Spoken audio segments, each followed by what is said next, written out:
Bien, nos toca entonces en la clase de hoy ver a los diápsidos. Habíamos visto los anápsidos, o las tortugas, y habíamos visto qué pasaba con las tortugas realmente, si eran diápsidos, si eran anápsidos. Hablamos de pararreptiles y bueno, quedamos en que en realidad las tortugas no son anápsidos, si bien el cráneo es anápsido, no están relacionadas con los pararreptiles, sino que son algún grupo de diápsidos, ¿sí? Dentro de Sauropsida, entonces, los diápsidos serían el único grupo que tiene representantes actuales. ¿Sí? Para reptilia no, los diápsidos basales están también todos extintos. Entonces, prácticamente sería lo mismo, hablando solamente de organismos actuales, que Sauropsida. Obviamente, ¿cuál es la primera de las sinapomorfías? La más evidente, la presencia de dos fenestras temporales. Una fenestra temporal superior y una fenestra temporal inferior.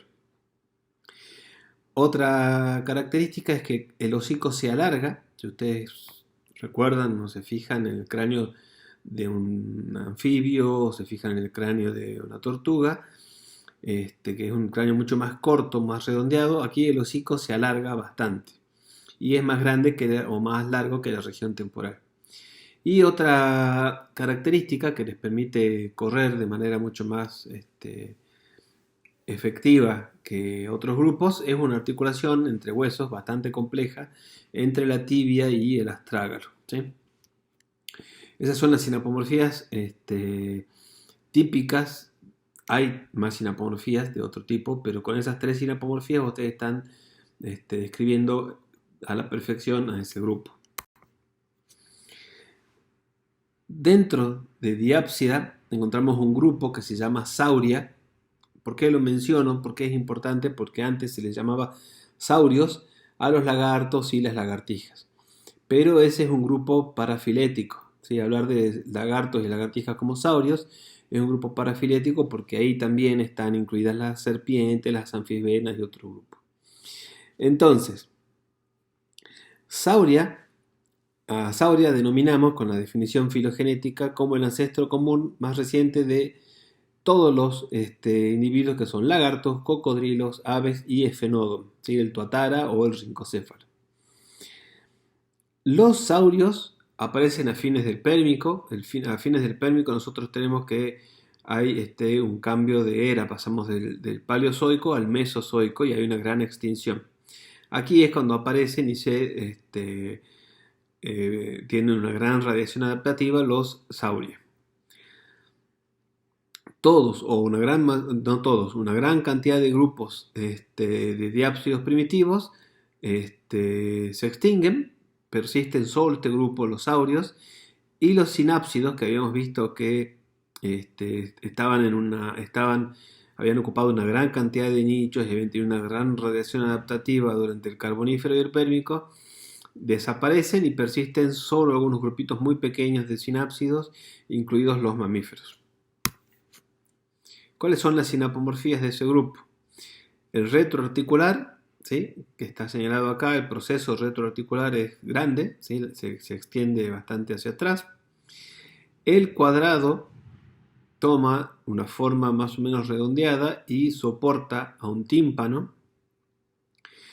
La fenestra temporal no está completa, ¿sí? El hueso que rodea a la fenestra temporal inferior no está completo, entonces esa fenestra temporal está abierta al borde inferior del cráneo o al margen ventral, como dice ahí. Y el cleitro, que es un hueso que aparece ya en peces, en osteictios, es muy importante para ver la evolución de los grupos. Digamos, no viene al caso que nos demoremos mucho más en eso, pero es muy importante ese hueso para ver la evolución de los primeros tetrápodos, por ejemplo. Bueno, aquí se pierde, desaparece ese huesecito. Dentro de Diápsida encontramos dos grupos, ¿sí? Que han tomado, por decirlo de alguna manera, al principio de la evolución de los diápsidos, dos caminos evolutivos diferentes. Uno, los lepidosaurios, y otro, los arcosaurios. En lepidosaurios nosotros encontramos a los reptiles que comúnmente conocemos como lagartos, lagartijas, serpientes, víboras de dos cabezas, ese tipo de representantes. Mientras que en Arcosauria tradicionalmente se nombró se incluyó a cocodrilos y aves, ¿sí? Y todos los descendientes. Más una serie de grupos extintos en los que nosotros no hay una gran diversidad de arcosaurios extinta, no así tanto de lepidosaurios. Pero bueno, no es el objetivo detenernos tanto en esa diversidad. Ahora, con lo que sabemos de las tortugas y con lo que sabemos de la evolución de las tortugas, hay algunas modificaciones a la sistemática de estos grupos y hay un grupo nuevo que se ha formado con la inclusión de tortugas dentro de Diápsido que se llama Arkelosauria. Entonces, dentro de Arkelosauria tenemos a los arcosaurios típicos, cocodrilos y aves, de los actuales, y a los testudines a las tortugas, ¿sí? Entonces, Arkelosauria incluye Arcosauria más testudines. Acá dentro de testudines está la diversidad de tortugas que habíamos visto y en Arcosauria la diversidad de arcosaurios, aves y cocodrilos. El otro grupo, los lepidosaurios, incluye a Phenodon o rincocéfalos. Pasa que Phenodon es el único género actual viviente de rincocéfalos, y a Squamata. En Squamata encontramos a todos los reptiles o los reptiles que nosotros conocemos como lagartijas, y a las serpientes u ofidios y algunos otros más. Este es un trabajo reciente, ¿sí? Donde está soporte. Si ustedes tienen curiosidad por saber más acerca de ese tema, donde pueden buscarlo y leer lo último que hay acerca de la posición filogenética de las tortugas, que es lo que les estaba mostrando hasta recién. Dicho esto, vamos a empezar con el primero de los grupos, los lepidosaurios. Lepido significa escama, ¿sí? Ustedes lo pueden. Hay un grupo que se llama Lepidoptera, ¿sí? Que son unas mariposas que significan alas con escamas. Bueno, los lepidosaurios vendrían a ser los saurios con escamas, ese es el nombre que se les da habitualmente. ¿Cuáles son las diagnosis? Muchas de esas se comparan directamente con las diagnosis de arcosaurios. La abertura cloacal transversal, ¿sí? Es decir, a lo largo del eje longitudinal del cuerpo, la abertura es transversal. La lengua es bífida, lo típico que ustedes conocen de la lengua de una serpiente, ¿sí? La lengua dividida en su extremo anterior, mientras que en los otros grupos no. Aunque hay grupos de lepidosaurios donde hay una reversión, pero la diagnosis es la presencia de lengua bífida. La muda o ecdisis, es decir, el cambio de la piel junto con las escamas, que es regular y sincrónica, es decir, regular sucede a intervalos más o menos regulares, y sincrónica que se cambia todo de una sola vez, ¿sí? Es decir, no se cambia por pedacitos, sino deben haber visto alguna imagen o algún tipo de videos de una serpiente cambiando la piel, y deben haber visto que se cambia todo, la serpiente cambia la piel como si fuera que sale un guante y sale completa. No hay postparietal ni tabular, son huesos que se reducen y se pierden. Y aquí les voy a hacer unos dibujos, si la habilidad me da. Los dientes son pleurodontes o acrodontes. ¿Qué significa eso? Significa donde se implanta el diente en la mandíbula, ¿sí? Acá tenemos, por ejemplo, esto que está en negro sería el hueso de la mandíbula, y lo que voy a dibujarles en rojo es el diente. En el caso de los dientes de pleurodontes, que es el ejemplo que acabo de hacer, el diente está implantado sobre un costado del hueso mandibular. Mientras que la otra condición, los dientes acrodontes, tenemos el hueso de la mandíbula y el diente se implanta sobre el borde superior de la mandíbula. Esas son las dos condiciones de dientes que vamos a encontrar dentro del lepidosaurio: dientes pleurodontes o dientes acrodontes. Hay una condición más que es típica de arcosaurios, que se denominan dientes tecodontes. En esos, La mandíbula forma una especie de bolsillo, que se conoce como alvéolo, donde se implanta el diente. Si el diente está en un agujerito dentro de la mandíbula. Esa es la condición tecodonta, y esa condición se encuentra también en mamíferos, ¿sí? Los mamíferos también tienen dientes tecodontes, implantados en un alvéolo dentro de la mandíbula.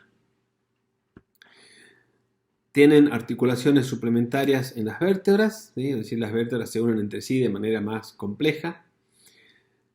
Aquí les voy a hacer otro dibujo. Las vértebras son anficélicas y procélicas. Eso se refiere a la forma del cuerpo vertebral. Es decir, el cuerpo vertebral tiene,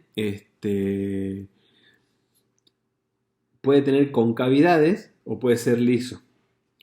En el caso que el cuerpo vertebral no tenga ninguna concavidad y sea una cosa muy sencilla, esperen, esto no es lo que quería hacer. Si yo dibujo un cuerpo vertebral, por ejemplo, piensen en la vértebra de un tiburón, es una vértebra muy sencilla, no tiene concavidades de ningún tipo, esa vértebra se conoce como acélica, no tiene ningún tipo de concavidades. Ahora, si nosotros suponemos que la parte anterior del organismo está hacia acá, donde acabo de dibujar esta flecha, tenemos vértebras que van a tener esta configuración. Una concavidad, un cuerpo vertebral que tiene una concavidad hacia la región anterior del cuerpo del animal. Esas vértebras se conocen como procelas o procélicas, pro de adelante. La concavidad está situada hacia adelante de relacionado con la región anterior del cuerpo del animal.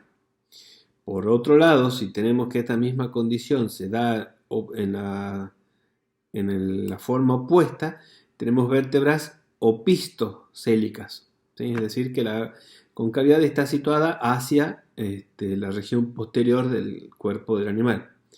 Y si tenemos cuerpos vertebrales que tienen este tipo de configuración en la que hay dos concavidades, encontramos vértebras anficélicas. Entonces, en el caso de los lepidosaurios, encontramos vértebras procélicas y anficélicas, o procelas y anficelas, ¿sí? Escamas imbricadas, es decir, escamas dispuestas como formando un techo de tejas, en la que una de cada escama está parcialmente cubriendo a otra. Y como se ve muy evidente en este animal, una línea media de escamas modificadas formando escamas más grandes en forma de punta, ¿sí? Esas son las características diagnósticas del lepidosaurio. Dentro del lepidosaurio dijimos que había dos grupos, los rincocéfalos y los esquamata.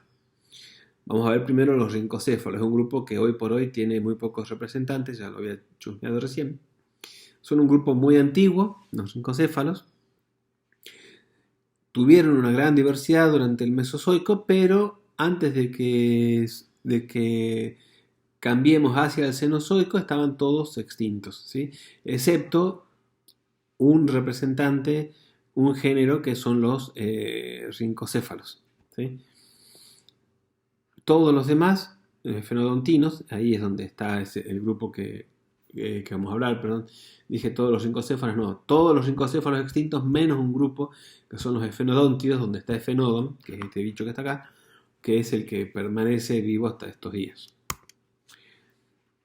Dentro de Efenodontia, entonces, o rincocefalia, hay varias familias, todos extintos, menos la familia Phenodontidae. Los gefilosaurios, por ejemplo, es un grupo muy grande, muy diverso, que probablemente haya sido o probablemente sea parafilético. Los pleurosáuridos formaban parte de un grupo de reptiles que había regresado secundariamente al medio acuático, pero están todos extintos. Y los esfenodóntidos, que como les decía, hay una gran diversidad extinta y está ahí hoy el único representante actual de los rincocéfalos. ¿Cuál es el representante? ¿Sí? Los esfenodóntidos. Tenemos un solo género y dos especies. Durante mucho tiempo se pensó que era una sola especie, pero con análisis moleculares se vieron que los individuos que viven en distintas islas de Nueva Zelanda, que es donde se distribuyen estos animales, en realidad son dos especies. Entonces, en lugar de ser un género monotípico, que es cuando se llama un género que tiene una sola especie, es un género que tiene solamente dos. El nombre común es tuatara, que significa espinas en la espalda, y es un nombre maorí, ¿sí?, dado por los habitantes originales de Nueva Zelanda. Son nocturnos, son insectívoros, lo que es poco habitual. Hay muy pocos lagartos que sean nocturnos, solamente estos y algunos grupos de gecos y demás, pero la nocturnidad no es lo habitual en el caso de los reptiles.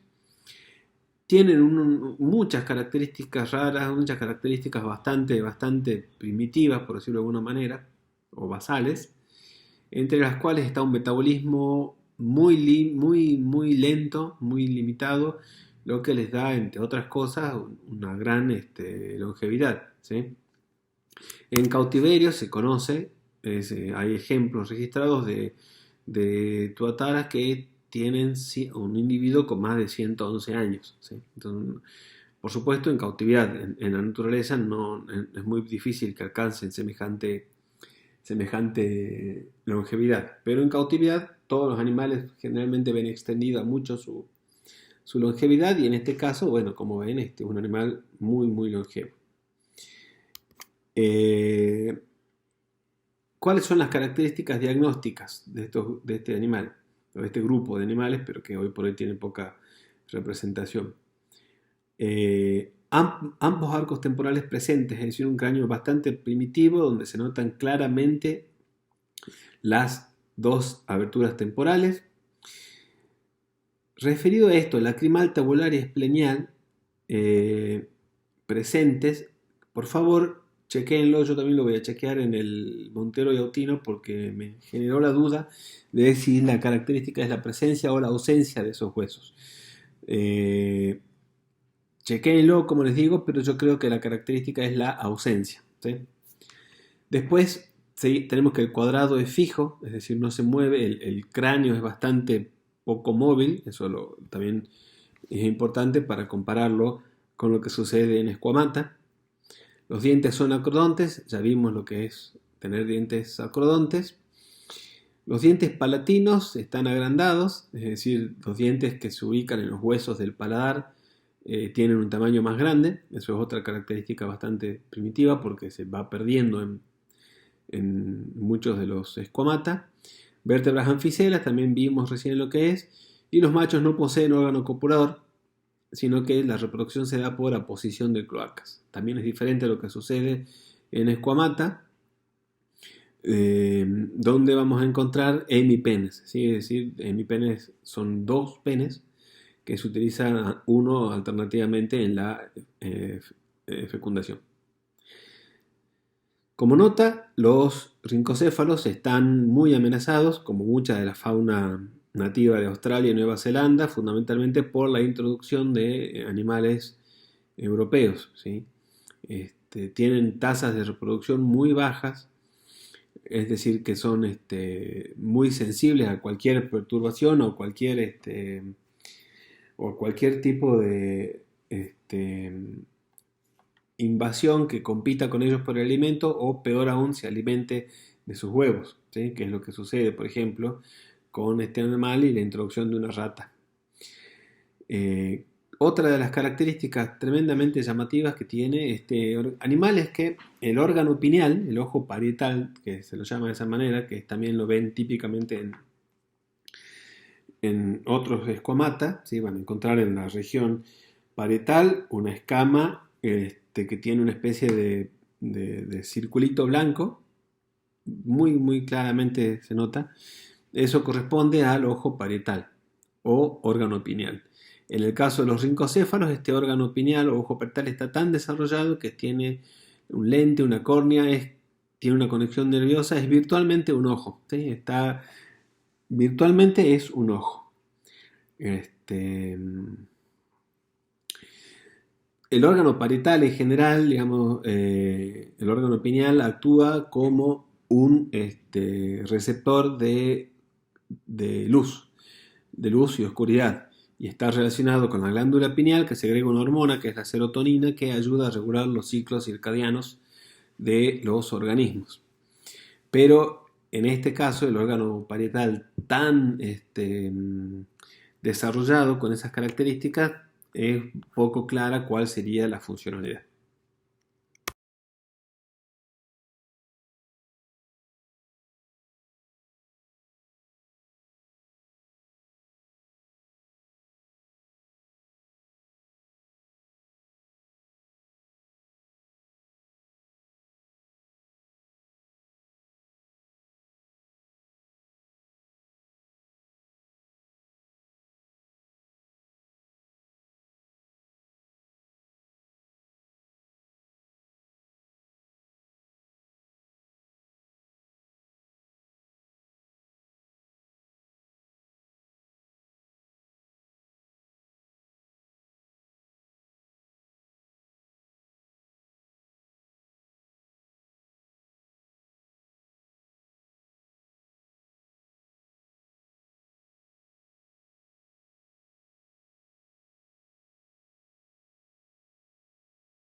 Otra de las características es la autotomía caudal, ¿sí? La posibilidad de cortar a voluntad la cola. La cola que se corta continúa moviéndose, tiene como espasmos musculares, continúa moviéndose, y eso, en teoría o en principio, eh, distrae al predador que, por ejemplo, se dirige hacia donde está la cola moviéndose tan fuerte y le permite al organismo escapar. Ese mecanismo defensivo, si bien es bastante, o en apariencia es bastante drástico, tendría algún tipo de éxito, porque ustedes encuentran un número bastante considerable de lagartijas con colas cortadas y regeneradas, porque después se nota fácilmente dónde se ha regenerado la cola luego de que se corta. Entonces, evidentemente, hay algunos, o hay lagartijas, bastantes, que utilizan ese mecanismo de defensa y les permite sobrevivir, ¿sí? Entonces, es un mecanismo de defensa aparentemente bastante eficiente. Otras sinapomorfías, habíamos hablado de la muda, regular y sincrónica, que es típica de los esquamata, por más que lo dimos como diagnosis de Lepidosauria, es típico de esquamata. Poseen glándulas femorales y glándulas cloacales que están relacionadas con la comunicación tanto intra como interespecífica. Los hemipenes vertibles, como les había mencionado hace un ratito. La desembocadura del conducto lacrimal asociada al órgano de Jacobson, que el órgano de Jacobson es un órgano quimiosensorial que está ubicado en la región del paladar, en el techo de la boca. Los ovarios saculares, esto es, los ovarios son huecos, parecen una bolsita, ¿sí? Por eso saculares. Un solo premaxilar, por eso premaxilar impar. No poseen dientes vomerinos, los vómeres son unos huesos que forman el paladar, ¿sí? El techo de la boca, bueno, no hay dientes en esos huesos. Las vértebras son prosélicas, que ya lo habíamos visto, y las gastralias están ausentes. ¿Qué son las gastralias? Se denominan como costillas abdominales, son típicas de arcosaurios, y justamente son costillas que, además de las costillas torácicas, continúan por debajo en el abdomen, son más delicadas y más finas que las costillas torácicas, y les proporcionan a los que las poseen un torso mucho más rígido y más protegido. Bueno, esas gastralias están ausentes en los esquamata. Y fíjense, como sincomorfa, en azul, bueno, para este autor queda en ese grupo parafilético, y angimorfa, que es lo que estaba en rojo, también queda parafilético porque aparecen las serpientes aquí en el medio. Y tenemos otra hipótesis un poco más reciente, de nuevo para mostrarles qué es lo que pasa, donde directamente escleroglosa no es monofilético. Si escleroglosa se desarma por completo, ¿sí? Lo que está en azul, recuerden que eran los sincomorfos, están separados. Los angimorfos sí son un grupo monofilético. Las serpientes están acá, los gecos están por acá. es bastante disruptiva esta filogenia porque muchos de los grupos conocidos desaparecen y de hecho el decir que escleroglosa no es monofilético es un cambio bastante radical. Hay también otras hipótesis que son bastante más complejas en las que ni siquiera se mantienen estos grupos tan importantes. Pero como les digo, a menos que uno esté trabajando en ese grupo y desee permanecer bien al día con esos grupos, no tiene sentido revisar semejante cantidad de filogenias porque no se complica bastante y no sé si realmente ayuda mucho. Vamos a mantener por ahora nosotros la división o vamos a tenerla como una de las clasificaciones más constantes durante el tiempo y más aceptadas, que es dividir a escuamata en iguania y escleroglosa, sabiendo que hay un montón de otras posibles hipótesis. Iguania, por ejemplo, que es un grupo bastante diverso también, bastante diverso, incluye a una familia que es iguanide, ¿sí? Y a acrodonta. Iguanide están las iguanas comunes, esas verdes, que son muy conocidas y muy usadas como mascotas. Y estas son las características. Son unas características diagnósticas bastante complejas. Son todas las características óseas de la región del cráneo que a ustedes no es necesario realmente que las sepan, ¿sí? Porque no vamos a llegar a semejante nivel de detalle en las características. Pero de todas maneras ahí están para que quieran verlas, ¿sí? Acrodonta, como digo, este grupo, y fíjense dentro de Acrodonta todos estos clados con asterisco significa que no se sabe realmente si ese clado es o no monofilético, es decir, y dudamos bastante, dentro de un grupo tan grande todavía hay mucha falta de certeza sobre la monofilia de algunos grupos bastante grandes, ¿sí? Entonces, lo que les decía, tradicionalmente se dijo Iguania está dividido en Iguanide y Acrodonta dos grupos, los agámidos y los camaleones. Pero en el 98 más o menos, 89, perdón, no 98, hubo un trabajo muy importante de un par de autores muy conocidos que tomaron esta clasificación de Iguania y elevaron a familia a varias subfamilias o otros clados. Entonces describieron y nombraron a estas familias que vemos acá, ¿sí? Corytophanide, Crotaphytide, Oplocercide, Iguanide, Opluride, Phrylosomatide, Polycrotide y Tropiduride. Como les digo, si bien hay bastante más de hipótesis, eso es una clasificación que se mantuvo hasta nuestros días. Entonces ustedes tienen ahí 8 familias que más o menos describen la diversidad de Iguania. Acrodonta, por ejemplo, es un grupo, el distinto de Iguania, donde tenemos algunos ejemplares, algunos bichos muy lindos y muy conocidos, ¿sí? Camaleones, esto es un agámido típico, lagartijas que vuelan o planean en realidad, ¿sí? Animales bastante llamativos. Y las diagnosis que, como les decía, no tienen, no vamos a ir al nivel de pedir diagnosis de acrodonta, por lo menos no en la teoría, así que quédense tranquilos. El otro grupo, un grupo bastante interesante, los escleroglosa, más diverso, como que dentro de todos los iguanios uno los ve y tienen más o menos unas características morfológicas semejantes, los miembros todos más o menos semejantes, no hay reducción de miembros, la lengua es globosa, son bastante menos diversos que los escleroglosa. Acuérdense que hay grupos, hay hipótesis que dicen que escleroglosa no es monofilético, de hecho. El nombre escleroglosa significa lengua dura. ¿Por qué? Porque la lengua pierde esa característica. Piensen en la lengua de un camaleón, ¿sí? Ese tipo de lengua es la que está presente en escleroglosa. Bueno, la lengua esa no es así en escleroglosa, sino que se vuelve dura, no participa directamente en la alimentación, para eso están las mandíbulas. Se pierde la línea media esa de escamas agrandadas, desaparece.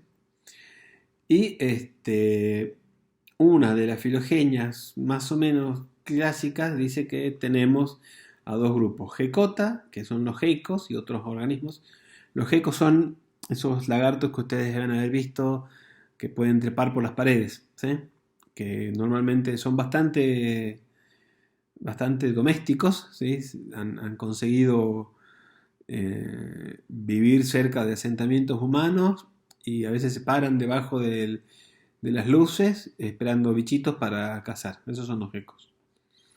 Más Autacorglosa, que incluye estos dos grandes grupos que hemos visto recién, Syncomorpha y Angimorpha, y un grupo de reptiles primitivos extintos que son los mosasaurios. En Escleroglosa aparecen algunas tendencias evolutivas que, como les digo, va a ser un grupo un poco más diverso y distinto que los iguanios, ¿sí? En varios grupos hay pérdida y reducción de miembros, ¿sí? O se pierden por completo o se reducen mucho, como en el caso de las boas, que permanecen todavía, tienen un par de miembros posteriores muy pequeñitos. Otra característica, el regreso secundario al océano. Secundario porque estos animales, acuérdense, los primeros tetrápodos y los primeros amniotas, de hecho, se piensa que eran animales acuáticos. Pues bien, algunos regresaron de manera secundaria al océano. Salvo una especie que son las iguanas marinas que ustedes por ahí pueden ver en un documental en las Galápagos, no hay iguanios acuáticos. Mientras que en Escleroglosa, tanto formas actuales como formas extintas, hay varios grupos que volvieron secundariamente al agua. El modo de vida fosorial significa que viven bajo tierra, cavan. Es una tendencia que apareció también en varios grupos, aparentemente de manera independiente. Como les decía, los divámidos son un grupito muy parecido a serpientes.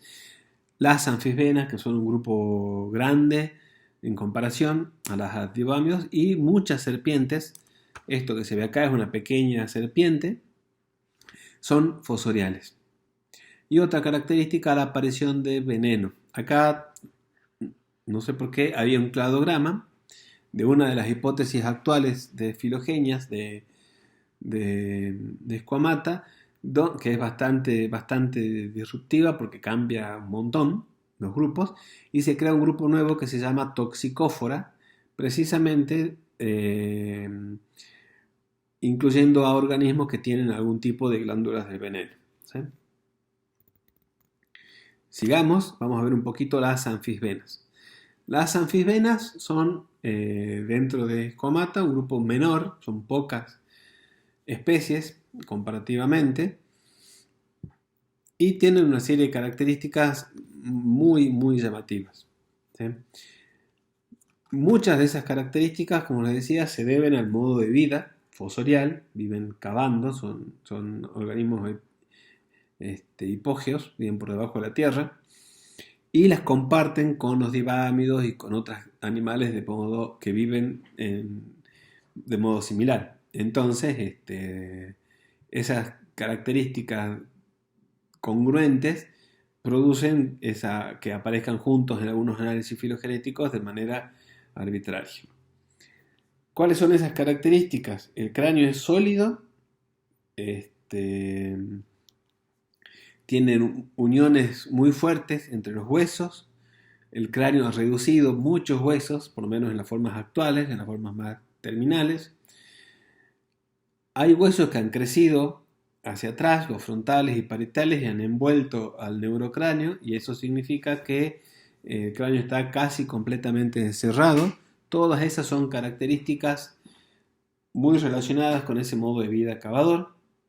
Por supuesto, han perdido los arcos temporales que le darían un poco de de fragilidad al cráneo. Las cinturas están reducidas, los miembros ausentes, salvo un solo género, que es bípes, que es esta anfibiana que está acá, que extrañamente tiene un par de patas delanteras. ¿Y por qué extrañamente? Porque siempre que se reducen miembros, hemos visto que dentro de Scleroglossa hay varios grupos donde se reducen los miembros. Los que se reducen primero y los que primero desaparecen son los posteriores. No, perdón, digo los anteriores. Y si persiste alguno, persisten los posteriores, como en las boas, por ejemplo. Bueno, aquí en las anfisbenas, que todavía poseen miembros, permanecen los anteriores. Bastante extraño. Las vértebras son proséricas, no regeneran la cola, de hecho la cola es muy corta. Tienen anillos rodeando el cuerpo. Esos anillos están formados por escamas epidérmicas.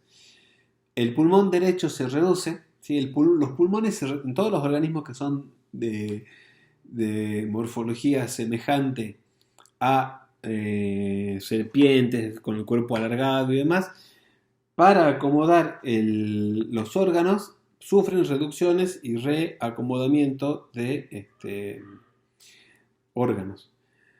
Lo llamativo es que en todos lo que se reduce, por ejemplo, es el pulmón izquierdo, mientras que en anfisbenas se reduce el pulmón derecho. Y los ojos están o muy reducidos o directamente cubiertos por escamas o huesos ausentes. Y acá tenemos muy poquito de la diversidad de anfisbenas. Sí, algunas anfisbenas tienen el cráneo comprimido, otras lo tienen redondeado, otras lo tienen medio cóncavo en forma de pala. Todos son diferentes estrategias para conseguir cavar en el sustrato, porque se mueven por debajo del sustrato. Y algunas tienen una distribución bastante particular, digamos, anfisbenide, una familia grande y diversa, que tiene una distribución que, por ejemplo, las distribuciones en la península ibérica y aquí cerca de la península arábiga son bastante complicadas a veces de explicar. Trogonophidae también tiene una distribución bastante disyunta que probablemente haya tenido que ver con distribuciones más extendidas en el pasado y que hoy se han visto fragmentadas. Otro de esos grupos, pero mucho más pequeño que Anfisbenia, de hecho tiene solamente 2 representantes, son los divámidos, ¿sí? De nuevo tienen la misma forma, han perdido los miembros anteriores, los miembros posteriores están muy reducidos, formando como aletitas. Son fosoriales, de hábitats más o menos húmedos, y tienen una distribución tremendamente disyunta, ¿sí? Es decir, 2 representantes, uno en México y otro en la Polinesia, ¿sí? Es decir, para este tipo de animales es bastante difícil de explicar esa distribución, teniendo en cuenta que son animales que difícilmente hayan podido dispersarse de un lugar al otro, pero también se vuelve bastante complicado de entender cómo a partir de una distribución ancestral se puede haber producido esta otra distribución. Bien, otro de los grupos que nosotros vemos, digamos, los grupos que se conocen como lagartos, lagartijas, iguania, escleroglossa y demás, anfisbénidos, divámidos, y ahora nos queda serpientes, ¿sí? Serpientes es un grupo más diverso, bastante más diverso en comparación a divámidos y a anfisbenias. Si hablamos de serpientes, incluimos también a los grupos extintos, y si hablamos de los grupos actuales, los llamamos ofidios, ¿sí? Entonces, ofidios hace referencia solamente a los grupos actuales. ¿Cuáles son las sinampomorfías de este grupo? Primero, han perdido los arcos cigomáticos, es decir, han perdido los huesos que rodean a las fenestras temporales. El cráneo es un cráneo muy liviano, un cráneo bastante modificado, no van a encontrar, no lo van a ver muy diferente a un cráneo diápsido normal, un cráneo bastante modificado, bastante liviano, salvo en las formas fosoriales. La cintura pectoral está ausente, pero puede persistir en algunos grupos la cintura pélvica. tienen una estructura que se llama brille, que es una fusión de párpados, de los párpados, que protege el ojo y les da a las serpientes esa mirada tan particular que ha provocado tantos mitos, que las serpientes hipnotizan y ese tipo de cosas. Lo que sucede es que una serpiente, a diferencia de un lagarto, no puede parpadear. No tienen tímpano, el tímpano externo, que también se ve fácilmente en otros lagartos. Han perdido el yugal, el cuadrado yugal, el epipterigoides, el escamosal y el postfrontal. Como les decía, el cráneo se ha reducido y mucho. Las mandíbulas se articulan libremente al cráneo, no están unidas en la línea media, o sea, tienen una enorme movilidad de las mandíbulas, lo que les permite ingerir presas de muchísimo más tamaño que ellas. El pulmón izquierdo está reducido, ¿sí? Como les decía, salvo las anfisbenias que tienen el pulmón derecho reducido, lo que se reduce normalmente es el pulmón izquierdo. Las vértebras son prosélicas, también han perdido la autotomía caudal, la cola es corta y la lengua es típicamente bífida. Dentro de escleroglosa, las serpientes estarían ubicadas dentro de escleroglosa, si no hay cambios mucho más grandes. En las filogenias más recientes aparecen formando parte de una politomía bastante grande. ¿Por qué? Porque estos tres grupos son los que vimos recién, pero hay hipótesis contradictorias, ¿sí? Es decir, como les decía, hay hipótesis que los reúnen o que juntan a las serpientes con varanos. Los varanos son, piensen en el monstruo de Gila, en el dragón de Komodo, perdón. Son lagartos que tienen el cuello muy largo y eso y otras características hicieron pensar que podrían estar relacionados a las serpientes. De la misma manera los mosasáuridos, ese grupo extinto, marino. Los dolicosáuridos también son un grupo extinto, también marino, también con el cuerpo alargado. Entonces, como existen tantas hipótesis contradictorias o opuestas, si uno reúne todo eso en un cladograma de consenso, le da una politomía muy grande en la que no tenemos relación no tenemos suficiente información para determinar las relaciones de esos grupos. Sin embargo, sí se observan algunas tendencias, como les decía, algunas tendencias evolutivas en estos organismos. Los miembros reducidos o ausentes directamente. En el caso de los boidos, que es una familia que incluye a las boas, constrictores, a las anacondas y demás, permanecen estos pequeños miembros en forma de aletitas o forma de espinitas, que es lo único que queda de los miembros posteriores. Los ojos sin párpados, protegidos por ese brille, esa escama transparente. La visión a color, que es característica de saurópsida, es una característica diagnóstica, se reduce porque utilizan otro tipo de sentidos para cazar, el olfato y la termorrecepción. Y se pierde el tímpano externo, que también hemos visto en algunos lagartos, que es muy evidente. Los huesos dérmicos en el techo de la cabeza y los que están rodeando el neurocráneo, acá tenemos una escuamata ancestral y acá tenemos una serpiente, forman este tubo, ¿sí?, que protege y rodea al neurocráneo. El cuadrado, los huesos del paladar, los huesos de las maxilas, premaxilas, están muy laxamente unidos al cráneo, normalmente por ligamentos, y eso todo lleva a la idea de que las serpientes o los ofidios tienen una movilidad en los huesos de la boca muy grande, lo que les permite fundamentalmente, como les digo, alimentarse de presas mucho más grandes que ellas. Otra característica es la presencia de dientes palatinos, son estos que estamos viendo acá, ubicados sobre unos huesos en la región del paladar, en dos hileras, y estos huesos también son muy móviles y colaboran fundamentalmente al momento de ingerir las presas. Y estos huesos, estos dientes, ayudan, se mueven hacia adelante y hacia atrás y ayudan a ingerir el alimento.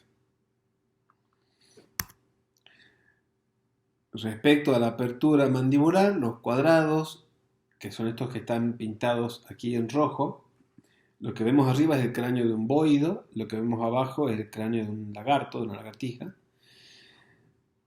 Como ven, están separados del cráneo, a diferencia de aquí, que están unidos mucho más firmemente.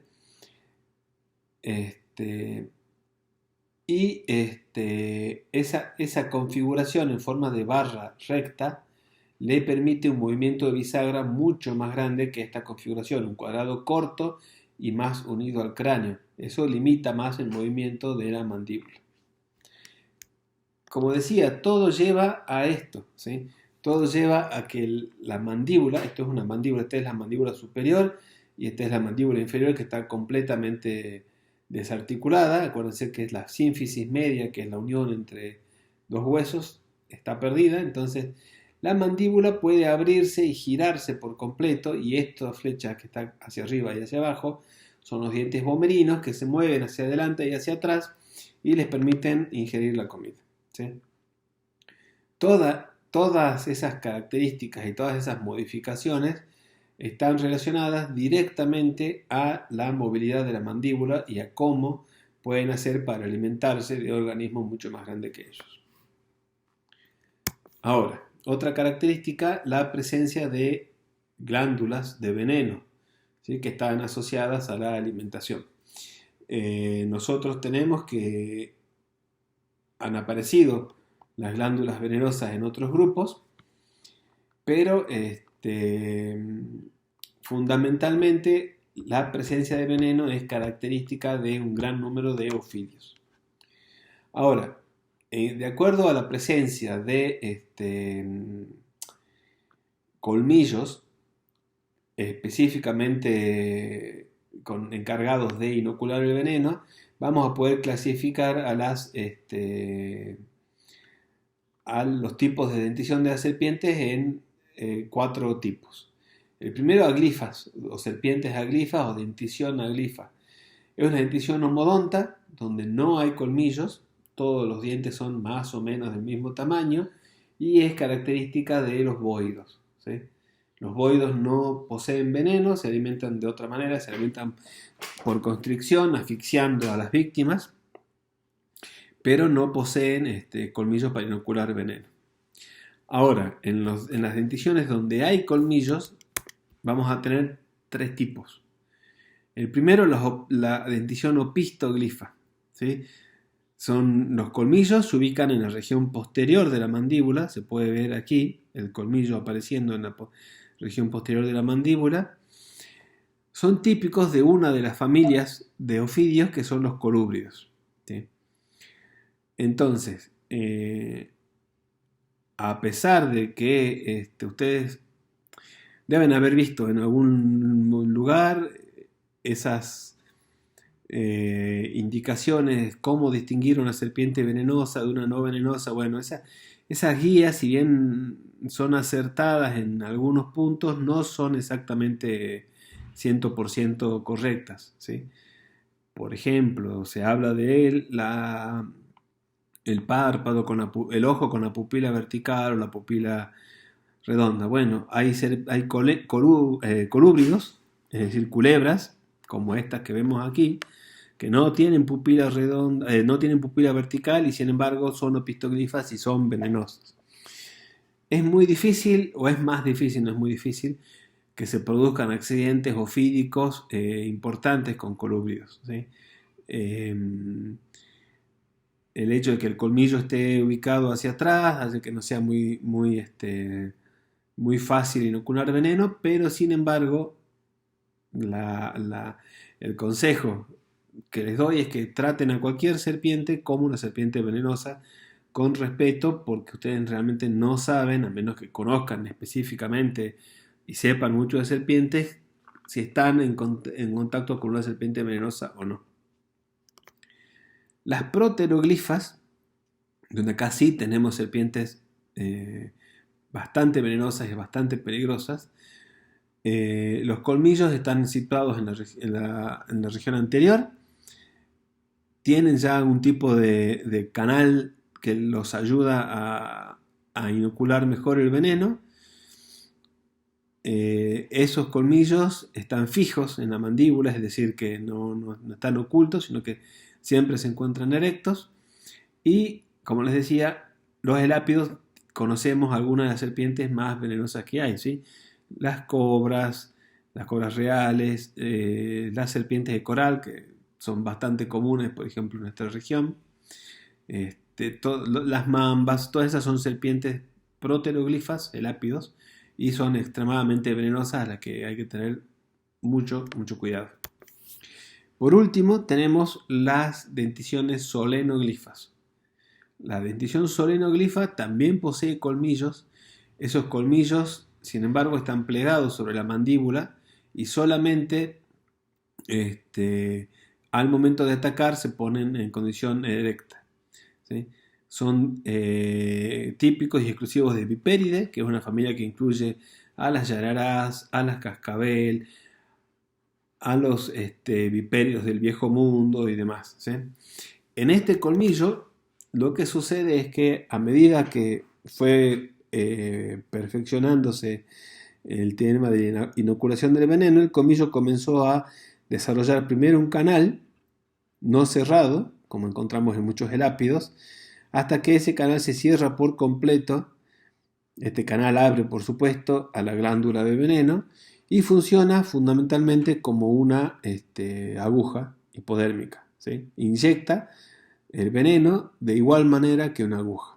Es tremendamente eficiente, no hay desperdicio de veneno ni nada, sino que en un colmillo aglifo o en un colmillo de una opistoglifa, el veneno chorrea, digamos, o discurre por la superficie del colmillo y penetra en el tejido de la víctima por el orificio del colmillo. Esta configuración inocula el veneno de una manera mucho más eficiente. Dentro de Ophidia la diversidad que tenemos es bastante, no bastante, pero es un poco más diversa que otro tipo que como habíamos visto, los divámidos o los anfisbénidos. Tenemos dos grupos, los Escolecophidia y los Aletinofidia, o Escolecophidia y Aletinofidia. Dentro de Escolecophidia hay familias de serpientes que normalmente no son muy conocidas, son pequeñas, por supuesto no peligrosas y demás. Dentro de Aletinofidia tenemos los boidos, que sí son, o sea, las serpientes que habitualmente la gente conoce se ubican en estas cuatro familias.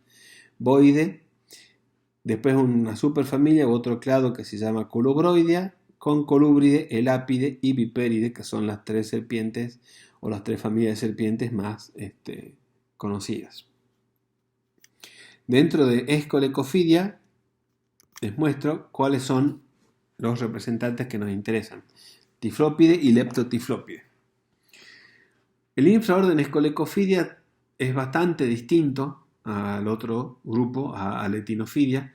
El cráneo es asinético, quiere decir no es un cráneo móvil, como sucede en el caso de los aletinofidios. Has visto que el cráneo se reducía a muchos huesos y adquiría una gran movilidad. Bueno, aquí no.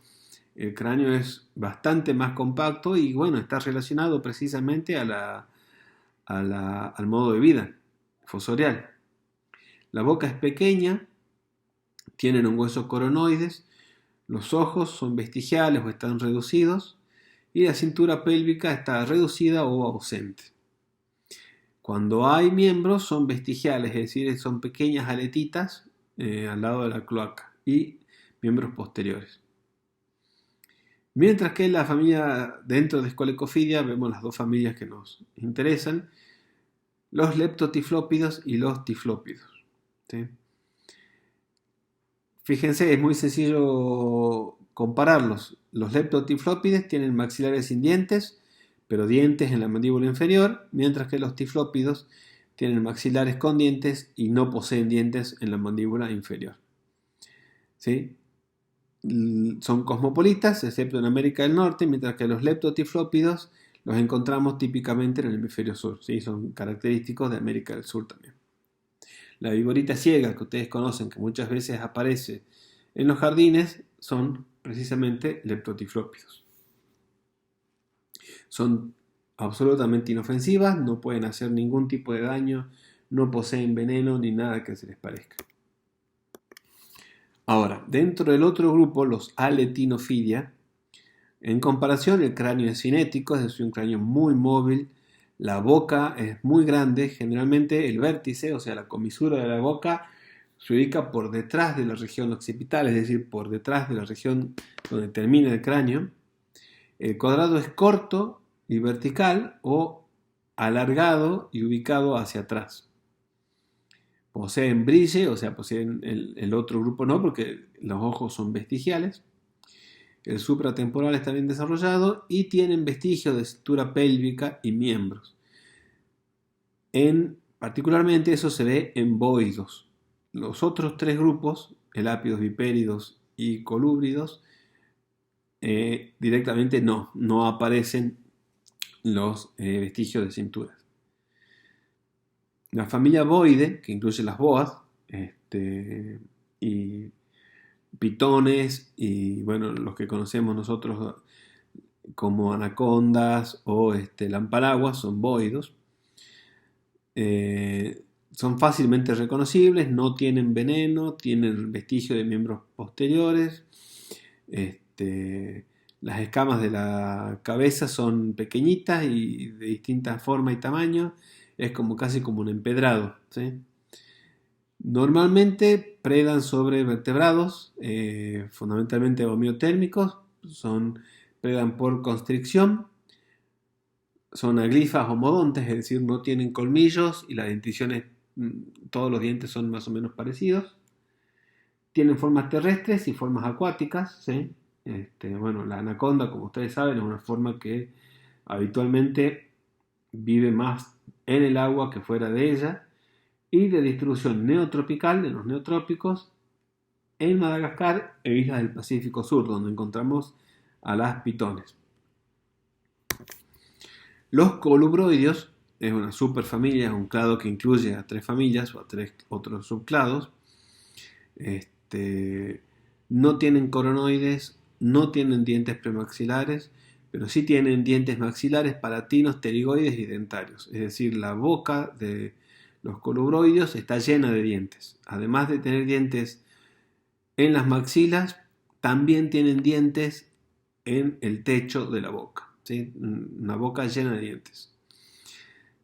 Las escamas ventrales, si ustedes giran una serpiente, son unas placas casi tan anchas como el cuerpo.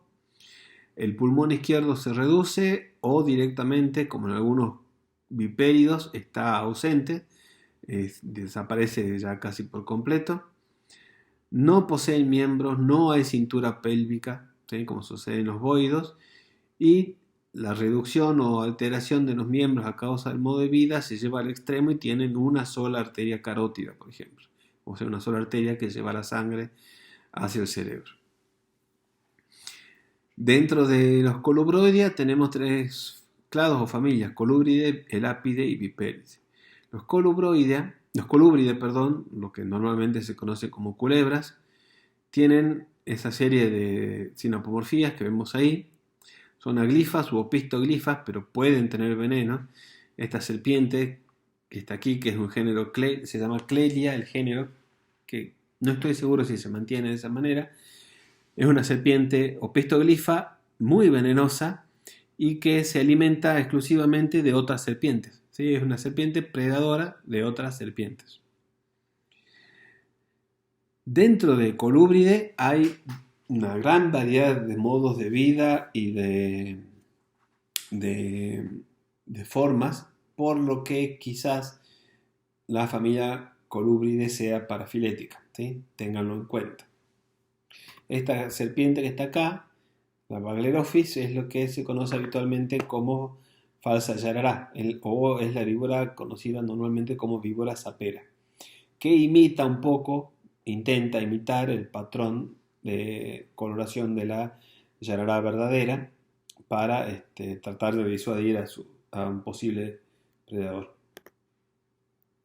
La familia Elápide son proteroglifas, como habíamos visto hace un ratito. Tienen un veneno típicamente neurotóxico maxilar corto y el colmillo situado en la parte posterior del maxilar, ¿sí? No en la parte posterior de la boca, sino en la parte posterior del maxilar.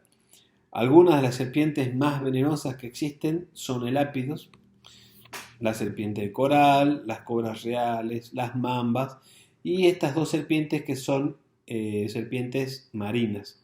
¿Sí? Fíjense, esta tiene la cola achatada que utiliza como órgano nadador y son serpientes con un veneno muy concentrado porque deben evitar que el veneno se pierda o se diluya en el agua y son serpientes muy peligrosas y venenosas.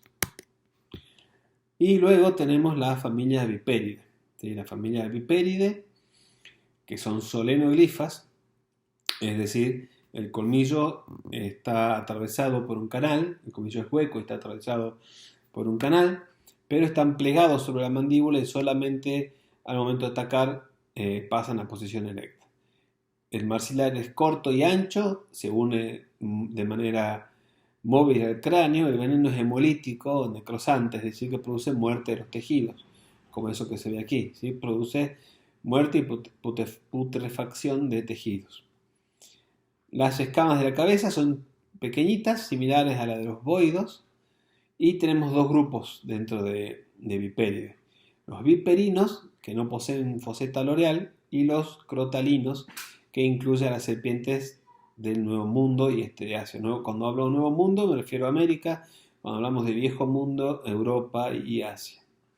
¿Sí? Aquí se ve típicamente la foseta loreal. La foseta loreal es un orificio entre la narina y el ojo que está tapizado de células sensoriales que perciben diferencias de temperatura.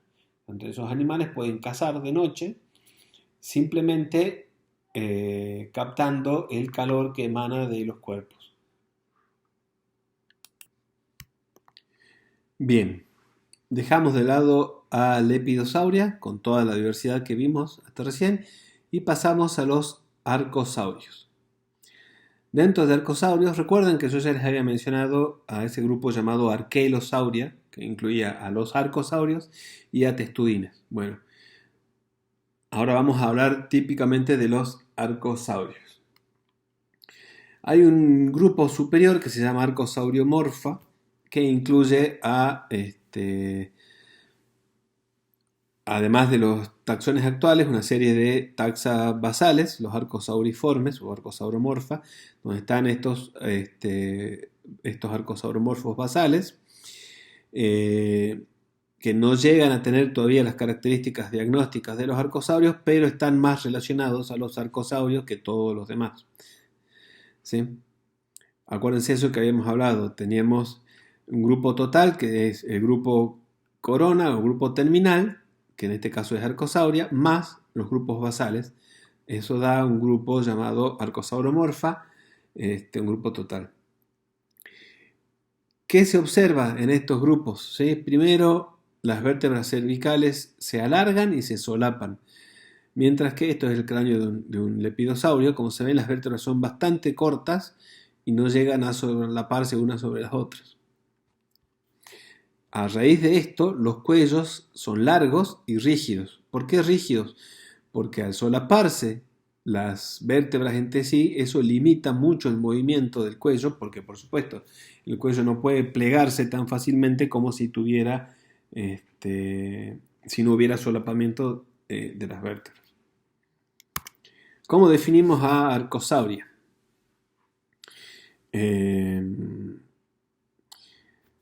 Como el ancestro más común, más cercano de cocodrilos, aves y todos los descendientes.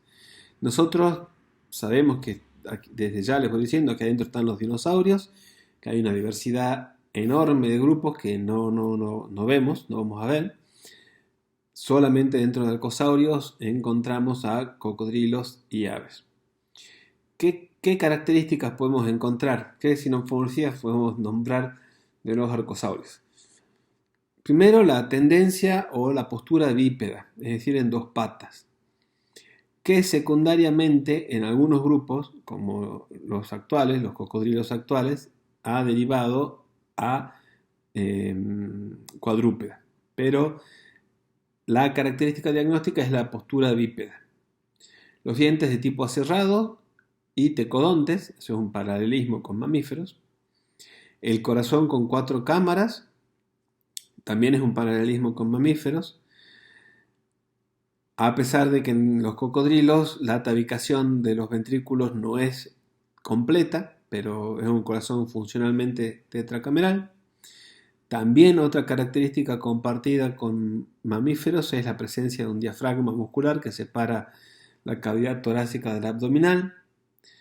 La presencia del cuidado parental con construcción del nido.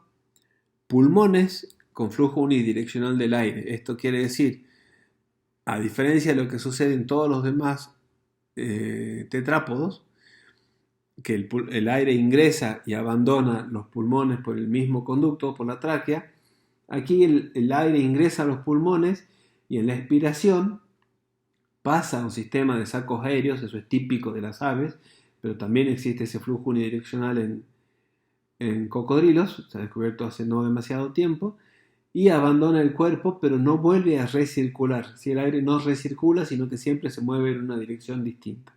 Eso hace que sea mucho más eficiente el sistema pulmonar de los arcosaurios para extraer el oxígeno del cuerpo. Los miembros están situados debajo del cuerpo. En el caso de los cocodrilos tenemos una postura semi-erecta, mientras que en el caso de aves y muchos otros dinosaurios una postura directamente erecta, a diferencia de las lagartijas en la que los miembros están a ambos lados del cuerpo. Postfrontal reducido, postfarietales fusionados ausentes, pero la aparición de más fenestras. Este es el cráneo de un dinosaurio típico, donde encontramos la fenestra temporal superior, la fenestra temporal inferior, la órbita y el orificio nasal. A esas aberturas se le suma la fenestra anteorbital y la fenestra mandibular. Eso lo van a ver hoy típicamente en el cráneo de los cocodrilos o de los yacarés. ¿Sí? Se ve típicamente, es muy claro. Las costillas tienen procesos uncinados, que son como unas pequeñas escamitas, no escamitas, como unas pequeñas espinitas de cada costilla que apoya sobre la costilla posterior y le da una rigidez muy grande al tórax. Poseen gastralias, ¿sí? Esas costillas abdominales, el ovario sólido, ¿sí? Es decir, el ovario no es sacular, como habíamos visto que sucedía en lepidosaurio, sino que es sólido. El corazón tetracameral, lo dije recién, órgano de Jacobson, ese órgano quimiosensorial reducido o directamente ausente. Los huevos con cáscara calcárea, con depósitos de sales de calcio. Y otra cosa importante, la laringe capaz de producir sonidos, ¿sí? Hay otros reptiles, hay otras lagartijas que producen algún tipo de sonido, o chasquidos, o algún tipo de sonido con la boca, pero no a partir de la laringe. En el caso de los arcosaurios, lo que produce el sonido es la laringe, que en aves tendrá un desarrollo mucho más grande y mucho más complejo, pero sigue siendo producción de sonidos a partir de la laringe. Dentro de Arcosauria podemos encontrar dos grupos grandes que se diferencian por la estructura del tobillo. Es muy importante la forma y la ubicación de algunos huesos del tobillo porque nos permite separarlo en dos grupos. Los crurotarsi y los avemetatarsalia. Los crurotarsi son los arcosaurios que están más relacionados a cocodrilos, mientras que los avemetatarsalia son los arcosaurios que están más relacionados a aves. También se incluyen aquí los pterosaurios y bueno, los dinosaurios. En realidad los dinosaurios son, las aves son un grupo de dinosaurios. La diferencia entre estos dos grupos está por dónde pasa el eje de la pata.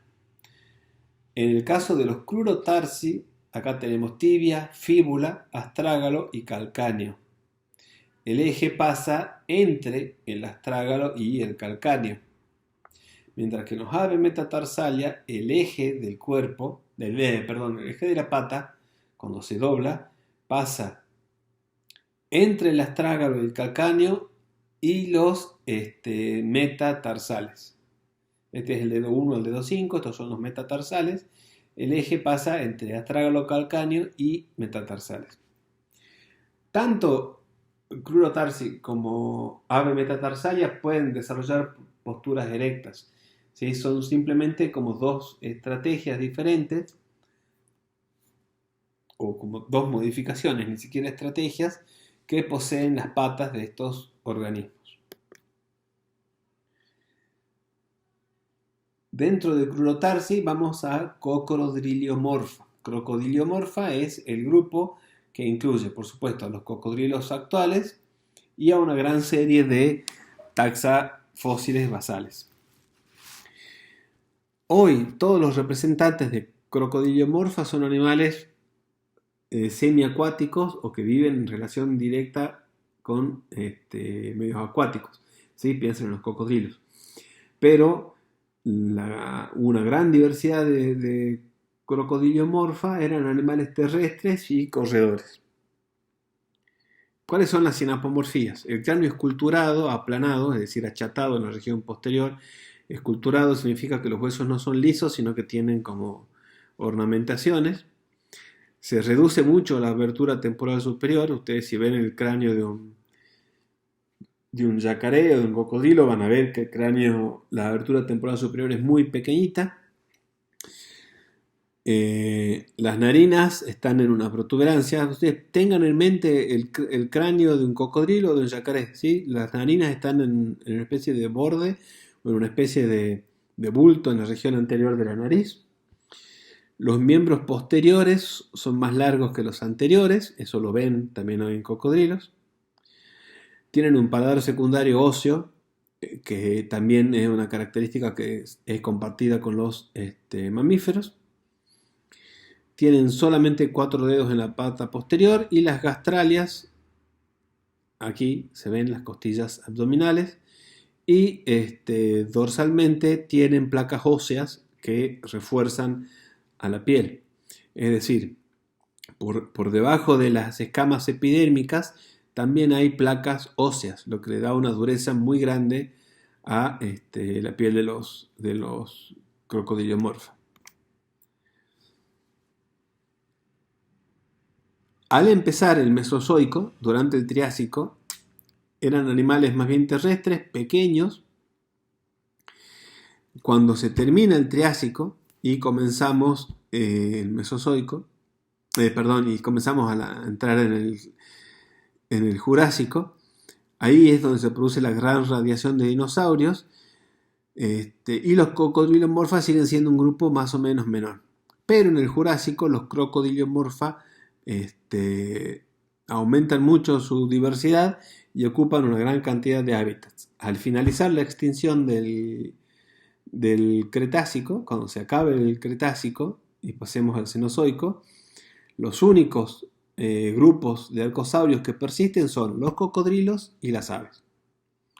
¿Sí? Esto que les muestro acá es un fósil de un crocodiliomorpha donde se ve el paladar secundario que también aparece en los sinodontes, separa las cavidades nasal de la cavidad oral. Dentro de Arcosauria, entonces, de Crocodiliomorpha, son estos grupos que habíamos visto, estas características, y encontramos a los crocodilios. Acá encontramos de nuevo el mismo problema que tenemos que habíamos visto con mamíferos. Crocodilia, que es el grupo terminal, por decirlo de alguna manera, nosotros no nos interesa en esta asignatura ver la diversidad de Crocodiliomorpha y esos grupos que están extintos. Nos interesan los grupos actuales. Entonces, las diagnosis que vamos a encontrar en cocodrilos, que aparecen también en Crocodiliomorpha, a nosotros de todas maneras nos permiten identificarlos. Entonces no vamos a entrar en ese conflicto porque no nos interesa el caso. Es lo mismo que pasaba con mamíferos. ¿Son los pelos características diagnósticas de mamíferos? Si vemos solo los actuales, sí. Si tenemos en cuenta toda la diversidad, y no. Bueno, acá pasa algo parecido. Habiendo dicho eso, ¿cuáles son las diagnosis de cocodrilia o crocodilia? ¿sí? Las que vimos, ¿sí? Todas las que vimos recién para ese grupo de crocodiliomorfas, solo que las encontramos solamente hoy en estos grupos, ¿sí? Estos son las gastralias, ¿sí? Las costillas abdominales. Pueden ver cómo tienen esos huesecitos en forma de costilla y además esas láminas óseas. Y esto que es el cráneo de un alligator que se encuentra en Florida, donde ven, uno, la fenestra mandibular, y acá arriba muy reducidas las fenestras temporales superiores, ¿sí? Bastante reducidas de tamaño. Dentro de Crocodilia, ¿qué encontramos? Una gran variedad de formas extintas, ¿sí? Se han extinguido la gran mayoría de los Crocodilia y hoy por hoy encontramos 3 clados, ¿sí? Esos 3 clados están incluidos en un orden, en un suborden, perdón, que se llama Eusuchia o cocodrilos de verdad, que poseen armadura dorsal. Con armadura dorsal nos referimos a eso, ¿sí? Lo que vemos acá típicamente, placas óseas dérmicas que le dan mucha más resistencia a la piel. Las patas anteriores tienen 5 dedos, las patas posteriores 4, ese paladar óseo secundario, costillas abdominales y un músculo análogo al diafragma de los cocodrilos, ¿sí? De los mamíferos, un músculo que separa cavidad torácica de abdominal. Dentro de los eusuquios tenemos a los gaviálidos, crocodílidos y aligatóridos. Los gaviálidos, típicos, con un hocico muy largo y muy estrecho, los dientes que asoman por fuera de la mandíbula. Tenemos solo una especie en la India, en el Ganges, Gavialis gangeticus, que fundamentalmente se alimenta de peces, ¿sí? Los dientes sirven para evitar que escapen los peces. Los crocodílidos, típicos de Australia y África, formas muy grandes, tamaños muy grandes, formas predadoras muy eficientes, de agua dulce como el africano y de agua salada como el cocodrilo marino. ¿Cómo los distinguen de los aligatóridos? Primero, el hocico es más largo y termina más en punta, mientras que el hocico de un alligator o de un yacaré es más ancho y redondeado. Y en el caso de los cocodrilos con la boca cerrada, el cuarto diente es visible, ¿sí? Un cocodrilo, por más que cierre la boca, ese cuarto diente se ve a partir de una muesca que tienen en la mandíbula superior. Mientras que en los aligatóridos, el hocico, como digo, es muy ancho, de forma redondeada, el cuarto diente no se observa con la boca cerrada. Se los encuentra en América del Sur y América Central, pero también tenemos una especie en China, lo que complica bastante el tema de la distribución geográfica y la explicación de la distribución de ese organismo en particular. Otro grupo grande dentro de Arcosauria son los dinosaurios, ¿sí? Dinosauria. Dinosauria tuvo, una radiación adaptativa gigante desde fines del Triásico hasta que cuando termina el Cretácico y se termina el Mesozoico, la gran mayoría se extingue, ¿sí? Salvo, como dijimos, un grupo que son las aves. Los dinosaurios tienen la suerte, por decirlo de alguna manera, de que tienen una penetración cultural, la gente los conoce, creo que más que a muchos otros animales actuales. ¿Qué nos interesa a nosotros de los dinosaurios? ¿Cuáles son sus diagnosis? Una cresta en el húmero, ¿sí? Para la inserción de músculos deltopectorales, ¿sí? El húmero, el hueso superior del brazo. La tibia con un proceso ancho, es decir, también una especie de proceso, es un proceso, siempre se llama proceso una saliencia o una protuberancia de un hueso. El ilion, hueso de la cadera, tiene un proceso posterior.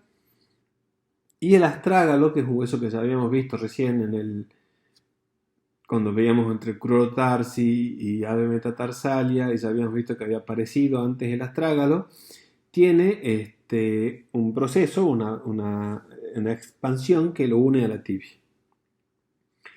Otra característica, la postura erecta, ¿sí?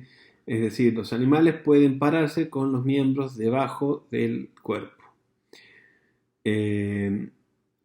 Nosotros encontramos en la postura semi-erecta, que vemos en muchos cocodrilos, los miembros no están directamente a los costados del cuerpo como podría pasar en una lagartija.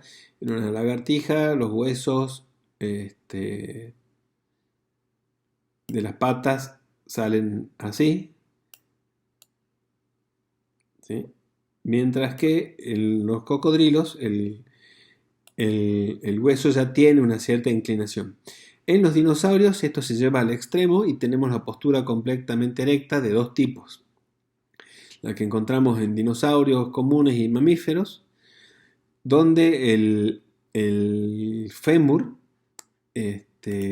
gira y desarrolla una estructura que es la cabeza del fémur, que se introduce en un orificio de la pelvis que se llama acetábulo y le permite ese giro, ese ángulo que se forma acá, le permite la postura erecta. Hay otros grupos de arcosaurios que tienen postura erecta, se llaman radiosúquidos, en los que no se forma esa cabeza del fémur, sino que los huesos, se llama en forma de pilar o columnar, los huesos se apoyan en forma de una columna, tal y como si fuera una columna sobre la pelvis, ¿sí? Pero los dos son posturas erectas. Dentro de los saurisquios, ¿sí? Los saurisquios habrían dado origen a las aves y la columna de Saurisquia en forma de reptil se habría modificado para dar una pelvis similar a la de un ave. Los dinosaurios ornitisquios, por más que su cadera se parece morfológicamente a la de un ave actual, no habría dado origen a las aves. Los miembros anteriores y las manos se alargan mucho. Pueden ver ustedes, de todas maneras, una suerte de progresión entre algunos fósiles y entre otros, cómo se alargan las manos y los dedos de las manos. Y el isquion, el hueso de la cadera, es alto y comprimido. ¿Sí? Es decir, se comprime y se eleva, se va hacia arriba.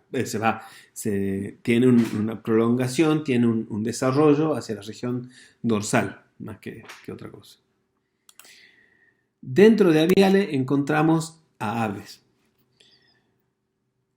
Como el término aves también tiene una serie de complicaciones, no sabemos bien dónde empieza y dónde termina un ave. Archaeopteryx era un ave o no era un ave, entonces preferimos hablar de neornites para el grupo de aves, ¿sí?